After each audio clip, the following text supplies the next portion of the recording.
ನಮಸ್ಕಾರ. ಕೆಲವು ನೆನಪುಗಳಿರುತ್ತೆ ನೋಡಿ, ತುಂಬಾ ವಿಚಿತ್ರ. ಶುರುವಾಗೋದು ಚಿಕ್ಕದಾಗಿ, ಆದ್ರೆ ಮನ್ಸಲ್ಲಿ ದೊಡ್ಡ ಕಥೆಯಾಗಿ ಉಳಿದು ಬಿಡುತ್ತೆ. ನಾನಿವತ್ತು ಹೇಳೋಕ್ ಹೊರಟಿರೋದು ಅಂಥದ್ದೇ ಒಂದು ನೆನಪು, ಒಂದು ಕ್ಷಣದ ಬಗ್ಗೆ. ಹಾ, ನನ್ನ ಕಥೆ ಶುರುವಾಗಿದ್ದೇ ಅಲ್ಲಿಂದ. ನಮ್ಮ ಆಫೀಸ್ ಕೆಫೆಟೇರಿಯಾದಲ್ಲಿ ಆ ಮುದ್ದು ಮುಖವನ್ನ ಮೊದಲನೇ ಸಲ ನೋಡಿದ್ನಲ್ಲ, ಆ ಕ್ಷಣದಿಂದ. ಅದೇನೋ ಸ್ಪೆಷಲ್ ದಿನ ಅಂತೇನೂ ಇರ್ಲಿಲ್ಲ. ಆಸ್ ಯೂಶುವಲ್ ನಾನು ನನ್ನ ಫ್ರೆಂಡ್ ಜೊತೆ ನಮ್ಮ ಆಫೀಸ್ ಕೆಫೆಟೇರಿಯಾದಲ್ಲಿ ಕೂತಿದ್ದೆ. ಒಂದು ಒಂದು ಮಾಮೂಲಿ ಲಂಚ್ ಬ್ರೇಕ್ ಅಷ್ಟೇ. ಲಂಚ್ ಬ್ರೇಕ್ ಅಂದ್ರೆ ಹೇಗಿರುತ್ತೆ ಅಂತ ಎಲ್ರಿಗೂ ಗೊತ್ತೇ ಇರತ್ತೆ ಅಲ್ವಾ. ಅರ್ಧ ಊಟ, ಇನ್ನರ್ಧ ಹರಟೆ, ಫ್ರೆಂಡ್ಸ್ ಜೊತೆ ಜೋಕ್ಸ್, ಏನೇನೋ ಸಂಬಂಧನೇ ಇಲ್ದಿರೋ ಮಾತುಗಳು. ಆ ದಿನನೂ ಅಷ್ಟೇ, ಎಲ್ಲ ಸಖತ್ ನಾರ್ಮಲ್ ಆಗಿ ಗಡಿಬಿಡಿಯಲ್ಲೇ ನಡೀತಾ ಇತ್ತು. ಆದ್ರೆ ಕೆಲವೊಂದ್ಸಲ ಹಾಗಾಗತ್ತೆ, ಇಂಥ ಮಾಮೂಲಿ ಕ್ಷಣಗಳಲ್ಲೇ ಏನೋ ಒಂದು ಅಸಾಮಾನ್ಯವಾದದ್ದು ನಮ್ಮ ಕಣ್ಣಿಗೆ ಬಿದ್ದ್ಬಿಡುತ್ತೆ. ನನ್ನ ವಿಷಯದಲ್ಲೂ ಆಗಿದ್ದು ಅದೇ. ಫ್ರೆಂಡ್ ಜೊತೆ ಏನೋ ಮಾತಾಡ್ತಾ ನಗ್ತಾ ಇದ್ದೆ. ಇದ್ದಕ್ಕಿದ್ದ ಹಾಗೆ ಕಣ್ಣಿನ ಮೂಲೆಯಲ್ಲಿ ಯಾರೋ ಬಂದಾಗಾಯ್ತು. ತಿರುಗಿ ನೋಡಿದ್ರೆ ಅವಳು ಕೈಯಲ್ಲಿ ತನ್ನ ಊಟದ ಟ್ರೇ ಹಿಡ್ಕೊಂಡು ಒಂದು ಸಣ್ಣ ನಗು ನಗ್ತಾ ಕೆಫೆಟೇರಿಯಾ ಒಳಗೆ ಬರ್ತಾ ಇದ್ಲು. ಆ ನಗು ನೋಡಿದಾಗ ಏನಾಯ್ತು ಅಂತ ಹೇಳೋಕೆ ನಿಜವಾಗ್ಲೂ ಕಷ್ಟ. ಒಂದು ಸೆಕೆಂಡು ಮೈಂಡ್ ಪೂರ್ತಿ ಬ್ಲ್ಯಾಂಕ್. ನನ್ ಸುತ್ತಮುತ್ತ ಇರೋ ಗದ್ಲ, ಜನರ ಮಾತು, ಅಬ್ಬಬ್ಬಾ, ಎಲ್ಲವೂ ಮ್ಯೂಟ್ ಆದಾಗೆ ಅನ್ಸ್ಬಿಟ್ಟಿತು. ಆ ಮೌನದಿಂದ ಹೊರಗೆ ಬಂದ ತಕ್ಷಣ ನನ್ನ ಬಾಯಿಂದ ಬಂದಿದ್ದೇ ಅಷ್ಟು. ಪಕ್ಕದಲ್ಲಿದ್ದ ಫ್ರೆಂಡ್ ಕಡೆಗೆ ಸ್ವಲ್ಪ ಬಗ್ಗಿ ಮೆಲ್ಲಗೆ ಹೇಳಿದೆ, ಮಗ, ಏನೋ ಅಷ್ಟು ಕ್ಯೂಟ್ ಆಗಿದ್ದಾಳೆ. ಆ ಕ್ಷಣ ಇದೆಯಲ್ಲ, ಹಾಗೆ ನಿಂತು ಬಿಡ್ಬೇಕಿತ್ತು ಅಂತ ಅನಿಸ್ತು. ಅದೇ ಆಫೀಸ್ ಲೈಫ್ನಲ್ಲಿ ಟೈಮ್ ನಮ್ ಕೈಲಲ್ಲಿದ್ದೆ ಹೇಳಿ. ದುರದೃಷ್ಟ ಅಂದ್ರೆ ನನ್ನ ಬ್ರೇಕ್ ಮುಗಿಯೋ ಟೈಮ್ ಬಂದಿತ್ತು. ಮನ್ಸಲ್ಲೇನೋ ಆ ಮುದ್ದಾದ ಮುಖವನ್ನ ಇನ್ನೂ ಒಂದೇ ಒಂದು ಕ್ಷಣವಾದ್ರೂ ನೋಡ್ಬೇಕು ಅನ್ನೋ ಆಸೆ. ಅದಕ್ಕೆ ಕೆಫೆಟೇರಿಯಾ ಡೋರ್ ಕಡೆ ಮತ್ತೆ ಮತ್ತೆ ನೋಡ್ತಾ ಇದ್ದೆ. ಏನೋ ಒಂದು ಭರವಸೆ, ಬಹುಶಃ ಅವಳು ಮತ್ತೆ ಆ ಕಡೆ ಬರಬಹುದೇನೋ ಅಂತ. ಆದರೆ ಅಷ್ಟರಲ್ಲೇ ಫೋನ್ ಸ್ಕ್ರೀನ್ ನೋಡಿದಾಗ ಶಾಕ್. ನನ್ನ ಬ್ರೇಕ್ ಟೈಮ್ ಆಲ್ಮೋಸ್ಟ್ ಮುಗಿದೇ ಹೋಗಿತ್ತು. ಸಮಯ ಅಷ್ಟು ಬೇಗ ಹೋಗಿದ್ದು ಗೊತ್ತೇ ಆಗಿರ್ಲಿಲ್ಲ ನನ್ಗೆ. ತಕ್ಷಣ ತಲೆಗೆ ಬಂದಿದ್ದು ನಮ್ಮ ಮ್ಯಾನೇಜರ್ ಮುಖ. ಲೇಟ್ ಆಗಿ ಹೋದ್ರೆ ಅವ್ರ ಮುಖದಲ್ಲಿ ಒಂದು ಎಕ್ಸ್ಪ್ರೆಷನ್ ಬರುತ್ತಲ್ಲ, ಆ ನೆನ್ಪಲ್ಲೇ ಅಲ್ಲಿಂದ ಹೊರಡ್ಲೇಬೇಕಾಯ್ತು. ಆ ಕ್ಷಣಕ್ಕೆ ಆ ಸೀನಲ್ಲಿಗೆ ಮುಗಿತು. ಆದ್ರೆ ಮನಸ್ಸಿನ ಒಳಗೆ ಅಲ್ಲಿಂದಾನೇ ಒಂದು ಹೊಸ ಕಥೆ ಶುರು ಆಗತ್ತೆ ಅನ್ನೋ ಒಂದು ಸೂಚನೆ ಸಿಕ್ಕ ಹಾಗಾಯ್ತು. ಸರಿ, ಟ್ರೇ ಇಟ್ಟು ನನ್ನ ಸೀಟ್ ಕಡೆ ಹೊರಟೆ. ಆ ದಿನ ಬೇಗನೆ ಮುಗ್ದ ಹಾಗೆ ಅನಿಸ್ತು. ಆದ್ರೆ ಮನಸ್ಸಿನಲ್ಲಿ ಆ ಒಂದು ಮುಖದ ನೆನಪು ಮಾತ್ರ ಏಕ್ದಮ್ ಅಚ್ಚಳಿಯದೆ ಉಳಿದ್ಬಿಟ್ಟಿತ್ತು. ಆ ದಿನ ಪೂರ್ತಿ ಕೆಲಸ ಮಾಡ್ಬೇಕಾದ್ರೆ ತಲೆಯಲ್ಲಿ ಒಂದೇ ಯೋಚನೆ, ಒಂಥರದ ಪ್ಲಾನಿಂಗ್ ಕೂಡ ಶುರುವಾಗಿತ್ತು ಗೊತ್ತಾ. ನಾಳೆ ಮತ್ತೆ ಸರಿಯಾಗಿ ಇದೇ ಟೈಮ್ಗೆ ಬ್ರೇಕ್ ತಗೊಂಡ್ರೆ ಅವಳು ಮತ್ತೆ ಕಾಣಿಸಿತಾಳ. ಹೀಗೆ ಒಂದು ಸಣ್ಣ ನೋಟ, ಒಂದು ಚಿಕ್ಕ ನಗು, ಮತ್ತೆ ನಾಳೆ ಏನಾಗ್ಬೋದು ಅನ್ನೋ ಒಂದು ಸಣ್ಣ ಆಸೆ. ನಿಜ ಹೇಳ್ಬೇಕಂದ್ರೆ ಅಲ್ಲಿಂದಾನೇ ನನ್ನ ಸ್ಟೋರಿ ಆಕ್ಚುಲಿ ಶುರುವಾಗಿ.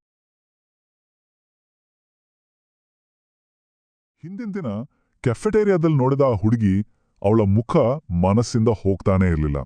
ಸೊ ಮರ್ದಿನ ಆಫೀಸ್ಗೆ ಕಾಲಿಟ್ಟಿದ್ದೆ ತಡ ನನ್ನ ತಲೆಯಲ್ಲಿ ಒಂದೇ ಒಂದು ಪ್ಲಾನ್ ನೋಡ್ತಾ ಇತ್ತು. ಹೇಗಾದ್ರೂ ಮಾಡಿವತ್ತು ಸರಿಯಾಗಿ ಅದೇ ಟೈಮ್ಗೆ ಬ್ರೇಕ್ ತಗೋಬೇಕು. ತಗೊಂಡ್ರೆ ಅವಳು ಮತ್ತೆ ಕಾಣಿಸಿಬೋದು ಅನ್ನೋ ಒಂದು ಸಣ್ಣ ಆಸೆ ಅಷ್ಟೇ. ಆ ಇಡೀ ದಿನ ನನ್ನ ಫೋಕಸ್ ಎಲ್ಲ ಅದ್ರ ಮೇಲೇನೆ ಇಟ್ಟು. ಹಾಗಾಗಿ ಒಂದು ಚಿಕ್ಕ ಕಾಫಿ ಬ್ರೇಕ್ಗೆ ಒಂದು ದೊಡ್ಡ ಮಿಷನ್ ತರನೇ ತಯಾರಿ ಮಾಡ್ಕೊಂಡಿದ್ದೆ. ಅದಕ್ಕೊಂದು ಹೆಸರು ಇಟ್ಟಿದ್ದೆ, ಆಪರೇಷನ್ ಕಾಫಿ ಬ್ರೇಕ್. ನೋಡೋಣ ಬನ್ನಿ ಈ ಪರ್ಫೆಕ್ಟ್ ಪ್ಲಾನ್ ಏನಾಯ್ತು ಅಂತ. ಪ್ಲಾನ್ ನೋಡೋಕೆ ಸಿಂಪಲ್ ಆಗಿ ಕಾಣ್ಬೋದು, ಆದ್ರೆ ಪ್ರತಿಯೊಂದು ಸ್ಟೆಪ್ ಕೂಡ ತುಂಬಾ ಇಂಪಾರ್ಟೆಂಟ್. ಫಸ್ಟ್ ಕರೆಕ್ಟ್ ಟೈಮ್ಗೆ ವೇಟ್ ಮಾಡೋದು, ಆಮೇಲೆ ಮ್ಯಾನೇಜರ್ ಹತ್ರ ಪರ್ಮಿಷನ್ ತಗೊಳ್ಳೋದು, ಅದಾದ್ಮೇಲೆ ಸಪೋರ್ಟ್ಗೆ ಫ್ರೆಂಡನ್ನ ಕರ್ಕೊಂಡು ಹೋಗೋದು, ಮತ್ತೆ ಆ ಸ್ಟ್ರಾಟಜಿಕ್ ಟೇಬಲ್ ಇದೆಯಲ್ಲ ಅದನ್ನೇ ಹಿಡಿಯೋದು. ಎಲ್ಲ ಪಕ್ಕ ಸೆಟ್ ಆಗಿತ್ತು. ಸರಿ, ಟೈಮ್ 4 ಗಂಟೆ ಆಗ್ತಿದ್ದಾಗೆ ನಿಧಾನವಾಗಿ ಮ್ಯಾನೇಜರ್ ಹತ್ರ ಹೋಗಿ ಒಂಥರ ಮುಗ್ದು ಮುಖ ಇಟ್ಕೊಂಡು ಕೇಳಿದೆ, ಸರ್, ಒಂದು ಬ್ರೇಕ್ ತಗೊಂಬೋದಾ? ಅಬ್ಬಾ, ಆ ದಿನ ನನ್ನ ಲಕ್ ಚೆನ್ನಾಗಿತ್ತೋ ಏನೋ. ಮ್ಯಾನೇಜರ್ ಜಾಸ್ತಿ ಏನು ಮಾತಾಡ್ದೆ ಒಂದೇ ಪದದಲ್ಲಿ ಹೇಳಿದ್ರು, ಹೋಗು ಅಂತ. ಅಷ್ಟೇ. ಆ ಕ್ಷಣದಲ್ಲೇ ಆದ ಖುಷಿ ಇದೆಯಲ್ಲ, ಅದನ್ನ ಹೇಳಕ್ಕೆ ಆಗಲ್ಲ. ಪರ್ಮಿಷನ್ ಸಿಕ್ಕಿದ್ದೆ ತಡ ಫ್ರೆಂಡನ್ನು ಎಳ್ಕೊಂಡು ಸೀದಾ ಕೆಫೆಟೇರಿಯಾ ಕಡೆ ಹೊರಟೆ. ಈಗ ಶುರುವಾಗಿತ್ತು ನನ್ನ ಪ್ಲಾನ್ನ ಅಸಲಿ ಆಟ. ನಿನ್ನೆ ಕೂತಿದ್ದ ಅದೇ ಕೆಫೆಟೇರಿಯಾ, ಅದೇ ಟೇಬಲ್, ಅದೇ ಚೇರ್, ಎಲ್ಲವನ್ನೂ ಅಚ್ಚುಕಟ್ಟಾಗಿ ಮತ್ತೆ ರೆಡಿ ಮಾಡಿದ್ದೆ. Everything was set. ಆದ್ರೆ ನನ್ನ ಕಣ್ಣುಗಳು ಮಾತ್ರ ಒಂದೇ ಕಡೆ ಸ್ಥಿರವಾಗಿ ನಿಂತಿದ್ವು. ಅದು ಕ್ಯಾಫೆಟೇರಿಯಾದ ಬಾಗಿಲಿನ ಕಡೆ. ಇನ್ನೇನು ಬರ್ತಾಳೆ, ಈಗ ಬಂದ್ಬಿಡ್ತಾಳೆ ಅನ್ನೋ ಒಂದು ಕಾತುರ. ನನ್ನ ಪ್ರಪಂಚಕ್ಕೂ ನನ್ನ ಜೊತೆಗಿದ್ದ ಫ್ರೆಂಡ್ ಪ್ರಪಂಚಕ್ಕೂ ಅಜಗಜಾಂತರ ವ್ಯತ್ಯಾಸ. ನನ್ನ ಮನಸ್ಸು ಪೂರ್ತಿ ಆ ಬಾಗಿಲಲ್ಲೇ ಇದ್ರೆ ಅವನು ಮಾತ್ರ ಆರಾಮವಾಗಿ ಫೋನ್ ನೋಡ್ತಾ, ತಿಂಡಿ ಮುಗಿಸ್ತಾ, ಇನ್ನೇನೋ ಬೇರೆ ವಿಷಯ ಮಾತಾಡ್ತಿದ್ದ. ಪಾಪ ನನ್ನ ಒಳಗಿನ ಈ ತಳಮಳ ಅವನಿಗೆ ಗೊತ್ತೇ ಆಗ್ಲಿಲ್ಲ. ಹಾಗೆ ಸಮಯ ನಿಧಾನವಾಗಿ ಕರಗ್ತಾ ಇತ್ತು. ನನ್ನೊಳಗಿನ ನಿರೀಕ್ಷೆ ಕೂಡ ನಿಧಾನವಾಗಿ ನಿರಾಸೆಯ ಕಡೆಗೆ ಜಾರಕ್ಕೆ ಶುರುವಾಗಿತ್ತು. 4:05 ಬ್ರೇಕ್ ಶುರುವಾಗಿದ್ದು. ಅಷ್ಟೊತ್ತಿಗೆ ನನ್ನ ಪ್ಲೇಟು ಖಾಲಿ. ಅಫಿಷಿಯಲ್ ಆಗಿ ಬ್ರೇಕ್ ಟೈಮ್ ಕೂಡ ಮುಗಿದೋಗಿತ್ತು. ಆದ್ರೂ ಒಂಥರ ಹಠದಿಂದ ಇನ್ನೊಂದು 5 ನಿಮಿಷ ಅಂತ ಅಲ್ಲೇ ಕಾಯ್ತಾ ಇದ್ದೆ.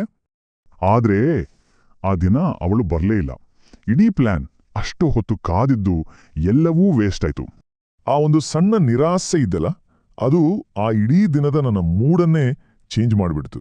ಯಾವಾಗ ಕೆಫೆಟೇರಿಯಾದಿಂದ ಹೊರಗೆ ಕಾಲಿಟೆನೋ ಅಲ್ಲಿವರೆಗೂ ಇದ್ದ ಉತ್ಸಾಹ, ಆ ಕ್ಯೂರಿಯಾಸಿಟಿ ಎಲ್ಲವೂ ಫ್ಲ್ಯಾಟ್ ಆಗೋಯ್ತು. ಸಡನ್ ಆಗಿ ಎಲ್ಲವೂ ಖಾಲಿ ಅನ್ಸೋಕ್ ಶುರುವಾಯ್ತು. ಹೇಗೆ ಹೇಳಿ ಅಂದ್ರೆ, ಇಡೀ ಪ್ರಪಂಚಕ್ಕೆ ಯಾರೋ ಒಂಥರ ಡಲ್ ಫಿಲ್ಟರ್ ಹಾಕದಾಗೆ ಅನಿಸ್ತಿತ್ತು. ಎಲ್ಲವೂ ಬಣ್ಣ ಕಳ್ಕೊಂಡ ಹಾಗೆ. ಅದಾದ್ಮೇಲೆ ಸ್ಲ್ಯಾಕ್ ನೋಟಿಫಿಕೇಶನ್ಸ್, ಓದದೇ ಇರೋ ಇಮೇಲ್ಗಳು, ಸ್ಟ್ಯಾಂಡ್ ಅಪ್ ಮೀಟಿಂಗ್ಗಳು ಎಲ್ಲವೂ ನಾರ್ಮಲ್ ಆಗಿ ನಡೀತಾ ಇತ್ತು. ಆದ್ರೆ ನನಗೆ ಮಾತ್ರ ಏನೋ ಒಂದು ವ್ಯತ್ಯಾಸ. ಎಲ್ಲದರಲ್ಲೂ ಒಂಥರ ಖಾಲಿತನ. ಸ್ವಲ್ಪ ಯೋಚನೆ ಮಾಡಿದ್ರೆ ಅದು ಜಸ್ಟ್ ಒಂದು ಕ್ರಶ್ ಅಷ್ಟೇ. ಬ್ರೇಕ್ ಟೈಮಲ್ಲಿ ನೋಡಿದ ಒಂದು ಮುಖ. ಆದ್ರೆ ಅಷ್ಟು ಸಣ್ಣ ವಿಷಯ ಯಾಕೆ ಮನಸ್ಸಿನ ಮೇಲೆ ಇಷ್ಟೊಂದು ಪರಿಣಾಮ ಬೀರಿತು? ಈ ಪ್ರಶ್ನೆಗೆ ಬಹುಶಃ ಉತ್ತರನೇ ಇಲ್ಲ. ಸೊ ನಮ್ಮ ಕಥೆಯ ಹಿಂದಿನ ಭಾಗದಲ್ಲಿ ಏನಾಯ್ತು ಅಂತ ನಿಂಗೆ ನೆನ್ಪಿದೆಯಲ್ಲ? ಕೆಫೆಟೇರಿಯಾದಲ್ಲಿ ಜಾಕ್ಪಾಟ್ ಹೊಡೆಯುತ್ತೆ ಅಂತ ಅನ್ಕೊಂಡಿದ್ದೆ. ಆದ್ರೆ ಆ ಪ್ಲಾನ್ ಪೂರ್ತಿ ಫ್ಲಾಪ್ ಆಯ್ತು. ಯಾಕಂದ ಅವಳು ಬರಲೇ ಇಲ್ಲ. ಸರಿ, ಅಲ್ಲಿಂದ ಮುಂದಕ್ಕೆ ಏನಾಯ್ತು ಅಂತ ಈಗ ಹೇಳ್ತೀನಿ. ಹೌದು, ಅಷ್ಟೆಲ್ಲ ಕಾದಿದ್ದೆ, ಅದೆಷ್ಟೋ ನಿರೀಕ್ಷೆ ಇಟ್ಟು. ಆದರೆ ಆ ಕ್ಷಣ ಅದು ಬರಲೇ ಇಲ್ಲ. ನನ್ನ ಕಣ್ಣುಗಳು ಯಾರನ್ನ ಹುಡುಕ್ತಿತ್ತೋ ಆ ಮುಖ ಅಲ್ಲಿ ಕಾಣಿಸ್ಲೇ ಇಲ್ಲ. ಹಾಗಾಗಿ ಆ ಇಡೀ ದಿನ ಮನಸ್ಸೇ ಸರಿಯಿರಲಿಲ್ಲ. ಯಾವ ಕೆಲಸದ ಮೇಲೂ ಗಮನ ಇಡೋಕಾಗ್ತಿರ್ಲಿಲ್ಲ. ಹೇಗೋ ಮಾಡಿ ದಿನ ಮುಗಿಸಿ ಸಾಯಂಕಾಲ ಮನೆಗೆ ಹೋಗೋಣ ಅಂತ ಪಾರ್ಕಿಂಗ್ ಲಾಟ್ಗೆ ಬಂದೆ. ಕ್ಯಾಬ್ ಬುಕ್ ಮಾಡಿ ಅದಕ್ಕೆ ಕಾಯ್ತಾ ನಿಂತಿದ್ದೆ. ಸುಮ್ಮನೆ ಏನೋ ಟೈಮ್ ಪಾಸ್ ಮಾಡ್ಬೇಕಲ್ಲ, ಫೋನಲ್ಲೇನೋ ಸ್ಕ್ರೋಲ್ ಮಾಡ್ತಾ ಇದ್ದೆ.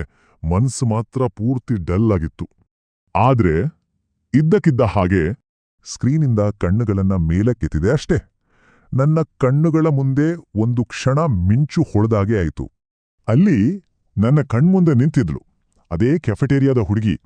ಹಳದಿ ಬಣ್ಣದ ಟಾಪ್, ಕಪ್ಪು ಜೀನ್ಸ್. ನೋಡಿದ್ರೆ ಗೊತ್ತಾಗ್ತಿತ್ತು ಇಡೀ ದಿನ ಕೆಲಸ ಮಾಡಿ ಸುಸ್ತಾಗಿದ್ದಾಳೆ ಅಂತ. ಆದ್ರೆ ಆ ನಗು ಇದೆಯಲ್ಲ, ಅದು ಮಾತ್ರ ಚೂರು ಮಾಸಿಲ್ಲ. ಹೇಗೆ ಹೇಳಿ, ಅವಳನ್ನ ನೋಡಿದ ಆ ಒಂದು ಕ್ಷಣದಲ್ಲಿ ಸುತ್ತ ಇರೋ ಪಾರ್ಕಿಂಗ್ ಲಾಟ್ನ ಎಲ್ಲಾ ಶಬ್ದ, ಗಲಾಟೆ ಎಲ್ಲವೂ ಇದ್ದಕ್ಕಿದ್ದಂತೆ ಮ್ಯೂಟ್ ಆದ ಹಾಗನ್ನಿಸ್ತು.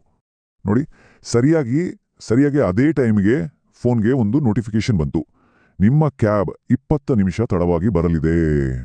ಸಾಮಾನ್ಯವಾಗಿ ಕ್ಯಾಬ್ ಲೇಟ್ ಅಂದ್ರೆ ನನಗೆ ಸಿಕ್ಕಾಪಟ್ಟೆ ಸಿಟ್ಟು ಬರುತ್ತೆ.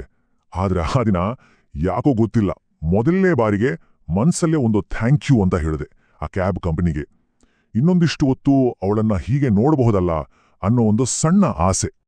ಅವಳ ಜೊತೆ ಒಂದು ಮಾತು ಕೂಡ ಆಡಿಲ್ಲ. ನಾನವಳನ್ನ ನೋಡ್ತಿದ್ದೀನಿ ಅಂತ ಅವಳಿಗೆ ಗೊತ್ತೇ ಇಲ್ಲ. ಆದರೂ ಹಾಗೆ ಸುಮ್ಮನೆ ದೂರದಿಂದ ಅವಳನ್ನ ನೋಡೋದ್ರಲ್ಲಿ ಏನೋ ಒಂದು ವಿಚಿತ್ರವಾದ ಖುಷಿ ಸಿಕ್ಕಿತ್ತು ಆ ದಿನ. ಅದು ಆ ದಿನದ ಕತೆ. ಅದಾದ್ಮೇಲೂ ಅಷ್ಟೇ, ಆಫೀಸ್ ಕಾರಿಡಾರ್ಲಾಗಿರ್ಬೋದು, ಇಲ್ಲ ಕೆಫೆಟೇರಿಯಾ ಲೈನಲ್ಲಿ ನಿಂತಾಗಿರ್ಬೋದು, ಅವಳು ಎಲ್ಲೇ ಕಾಣಿಸಿದ್ರೂ ನನ್ನ ಪ್ರಪಂಚ ಒಂದ್ ಕ್ಷಣಕ್ಕೆ ನಿಂತು ಹೋಗುತ್ತೆ. ನಾನ್ ಮಾತ್ರ ಯಾವಾಗ್ಲೂ ಹಾಗೆ ದೂರದಲ್ಲೇ ನಿಂತು ನೋಡ್ತೀನಿ. ಹಾಗಾದ್ರೆ ಯಾಕೆ ಒಮ್ಮೆಯೂ ಹೋಗಿ ಮಾತಾಡ್ಸೋಕೆ ಟ್ರೈ ಮಾಡ್ಲಿಲ್ಲ ಅಲ್ವಾ? ಒಳ್ಳೆ ಪ್ರಶ್ನೆ. ಯಾರಾದ್ರೂ ಕೇಳಿದ್ರೆ ಹೇಳೋಕೊಂದ್ ರೆಡಿಮೇಡ್ ಡೈಲಾಗ್ ಇದೆ, ಏನೋ ಒಳ್ಳೆ ಚಾನ್ಸ್ ಸಿಗ್ಲಿಲ್ಲ ಅಂತ. ಆದ್ರೆ ನಿಜ ಹೇಳ್ಬೇಕು ಅಂದ್ರೆ ನಾನೇ ನನ್ಗೊಂದು ಫಿಲಾಸಫಿ ಕಂಡುಕೊಂಡಿದ್ದೀನಿ. ಅದೇನಂದ್ರೆ, ಜೀವನ ಅನ್ನೋದು ನಿಂತ ನೀರಲ್ಲ, ಅದು ಹರಿಯೋ ನೀರು. ಅದೇ ರೀತಿ ಹುಡುಗಿಯ ಜೀವನ ಕೂಡ. ಅವಳು ಹಾಗೆ ಹರಿತಾನೆ ಇದ್ರೆ ಚಂದ, ನಾವು ಹೋಗಿ ಅಡ್ಡಗಟ್ಟಬಾರ್ದಲ್ವಾ? ನನಗೂ ಗೊತ್ತು, ಹುಡುಗಿ ಸಿಗದೇ ಇದ್ದಾಗ ಪ್ರತಿಯೊಬ್ಬ ಹುಡುಗನೂ ಹೇಳೋ ಫಿಲಾಸಫಿ ಡೈಲಾಗ್ ಇದು ಅಂತಾರೆ. ಸರಿ, ಇರ್ಬೋದು ಬಿಡೆ. ಆದರೂ ಸಹ ಇವತ್ತಿಗೂ ಸಹ ಆ ಕೆಫೆಟೇರಿಯಾದ ಹುಡುಗಿ ನೆನಪಾದಾಗೆಲ್ಲ ಯಾಕೋ ಗೊತ್ತಿಲ್ಲ, ನನ್ನ ಅರಿವಿಲ್ಲದ ಹಾಗೆ ತುಟಿಗಳ ಮೇಲೆ ಒಂದು ಸಣ್ಣ ನಗು ತಾನಾಗಿಯೇ ಬಂದ್ಬಿಡುತ್ತೆ.